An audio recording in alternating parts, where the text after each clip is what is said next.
आणि ठासून सांगितलं।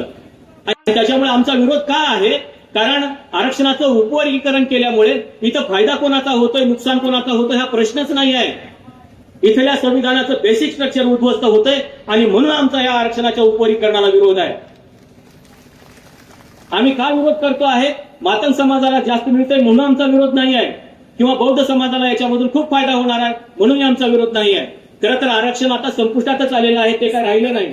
1990 ला ज्यावेळेस जागतिकीकरण आलं त्यावेळेस आरक्षण संपुष्टात आलेलं आहे। पण डॉक्टर बाबासाहेब आंबेडकरांच्या बाबतीमध्ये आपल्याला माहिती असेल की ज्यावेळेस डॉक्टर बाबासाहेब आंबेडकरांनी संविधान लिहिलं त्याच्यानंतर इथल्या मनुवादी सरकारने वारंवार संविधान बदलण्याचा प्रयत्न केलेला आहे। आणि तोच प्रश्न 2024 मध्ये देखील झाला। 2024 मध्ये ज्यावेळेस निवडणुका लागल्या लोकसभेच्या त्यावेळेस सातत्याने सांगितलं गेलं की जर 400 पार झालं तर आम्ही या देशाचं संविधान बदलू।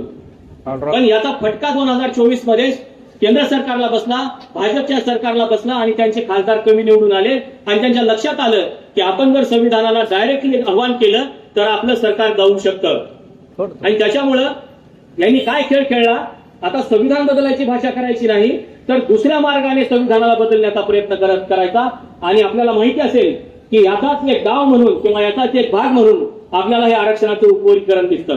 कारण 1973 ला सुप्रीम कोर्टाने सांगितलं की संविधानाच्या मूलभूत चौकटीला तुम्हाला धक्का लावता येणार नाही, आणि हा खेळ आता खेळला जातो आहे। मी असं का म्हणतोय, कारण 1973 ला केशवानंद भारती खटल्यामध्ये सुप्रीम कोर्टाने स्पष्टपणाने सांगितलं की जर या देशातल्या संविधानाच्या बेसिक स्ट्रक्चरला धक्का लागत असेल तर असली कुठलीही गोष्ट सुप्रीम कोर्ट रद्द ठरवेल।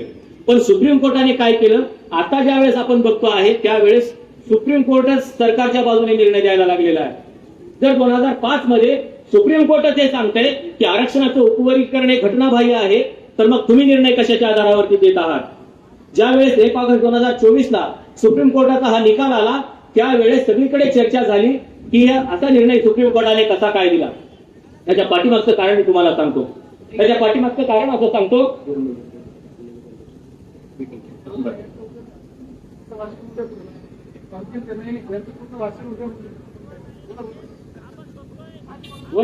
मध्ये 2024 मध्ये ज्यावेळेस लोकसभेच्या निवडणुका सुरू होत्या त्यावेळेस सिकंदराबाद मध्ये एक नरेंद्र मोदी यांची सभा झाली आणि त्या सभेमध्ये तिथले म्हणजे साऊथ इंडियामधले, दक्षिण भारतामधले आरक्षणाचा उपवर्गीकरणाचा लढा लढणारे जे काही कृष्णा मादिगा होते ते कृष्णा मादिगा मोदी साहेबांच्या स्टेजवरती आले आणि त्यांनी मोदी साहेबांना मिठी मारून रडायला सुरुवात केली।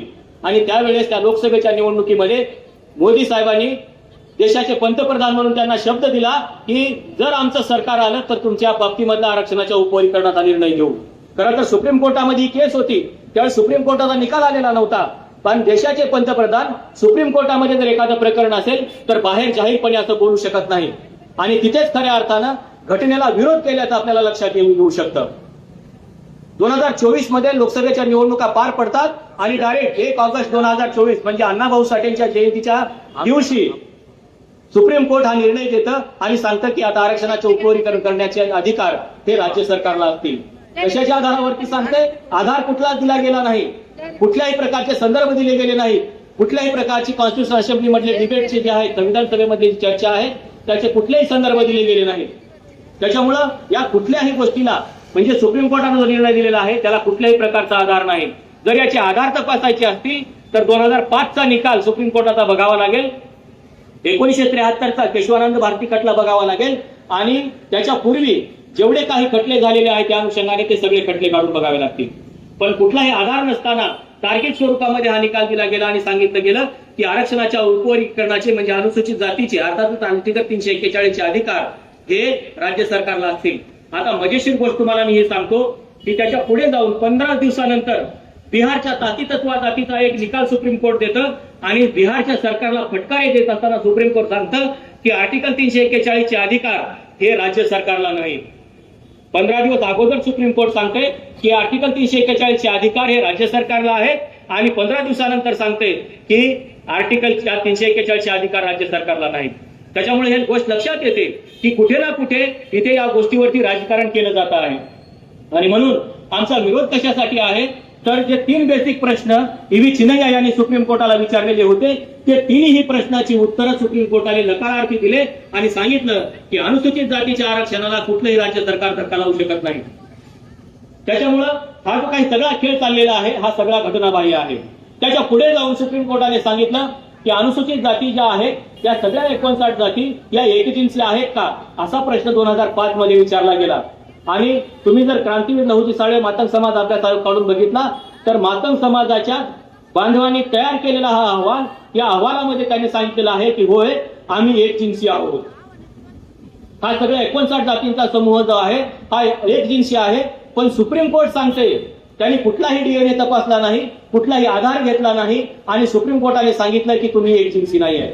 अरे आम्ही म्हणतोय ना, मातंग बांधव देखील म्हणतायत की आम्ही एकजिन्सी आहोत, मग तुम्ही कशाच्या आधारावरती म्हणताय की तुम्ही एकजिन्सी नाही आहे?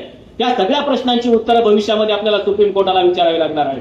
आणि त्याच्यामुळे हा लढा फक्त मोर्चापुरता मर्यादित नाही आहे, तर हा लढा मोर्चापासून लॉंग मार्च पर्यंत आणि लॉंग मार्च पासून सुप्रीम कोर्टापर्यंतचा लढा आपल्याला सातत्याने लढावा लागणार आहे. तरच आपण कुठे याच्यामध्ये यशस्वी होऊ शकतो.